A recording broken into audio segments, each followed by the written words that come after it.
नमस्कार साथियों। देश के सरकारी व्यवस्था में उसको ध्वस्त करने के लिए सरकार के ऐसे योजनाएं हैं, इतनी लेंदी प्रोसेस है कि सरकारी शिक्षा व्यवस्था कैसे भी चौपट हो जाए। उसके लिए मैं आपसे बातें इसलिए कर रहा हूं कि शिक्षकों के पास पढ़ाने के अलावे देश के सभी राज्यों में अनायास की इतनी काम दे दी जाती है। वोटर आई कार्ड तुम बनाओ, आप जाके वहाँ पे केमिकल का छिड़काव कराओ, महामारी से उपचार कराओ, बीपीएल कार्ड बनाओ, एपीएल कार्ड बनाओ। लेकिन दिल्ली सरकार ने इसमें एक बहुत ही बेहतरीन योजना लागू किया कि यहाँ के शिक्षक सिर्फ और सिर्फ शिक्षा पे काम करेंगे और जब चुनावी समय आएगा तो सिर्फ चुनाव के दिन वोटिंग का काम कराएंगे। बाकी सारे काम जो यहाँ के शिक्षा विभाग के जो हमारे शिक्षक करते थे उसको हटा दिया।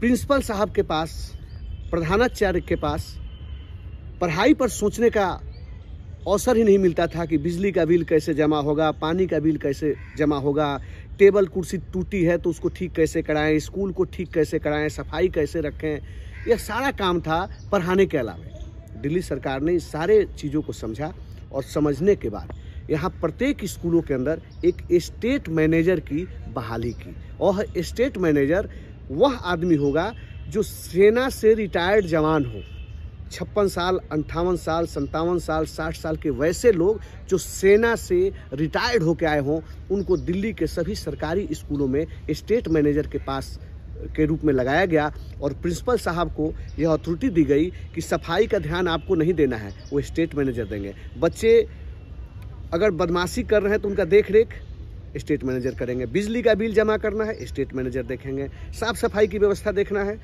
स्टेट मैनेजर देखेंगे। सिक्योरिटी कैसी है उसकी व्यवस्था, स्टेट मैनेजर देखेंगे। टेबल टूट गई, कुर्सी टूट गई, इसकी व्यवस्था कौन रिपोर्ट करेगा, यह स्टेट मैनेजर करेंगे। तो इस तरीके के सोच सिर्फ पूरे देश में एक ही नेता सोच सकता है, वह है अरविंद केजरीवाल जी और उनकी टीम मनीष सिसोदिया जी। उन्होंने स्कूल में 2015 से स्टेट मैनेजर की बहाली की और स्कूल के रख रखाव में चाक चौंध व्यवस्था हो गई।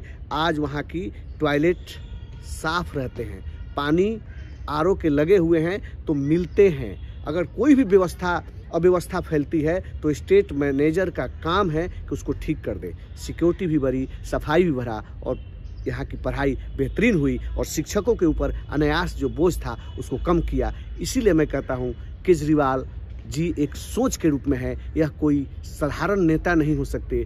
देश के बहुत सारे नेता हैं लेकिन ग्रास रूट पर जाकर, जमीनी स्तर पर जाकर उस चीज़ों को नहीं सोचते जो अरविंद केजरीवाल जी और मनीष सिसोदिया जी सोच पाते हैं। इसलिए केजरीवाल एक सोच को आगे बढ़ाने के लिए आपका सहयोग चाहिए, साथ जाइए। बहुत बहुत धन्यवाद, नमस्कार।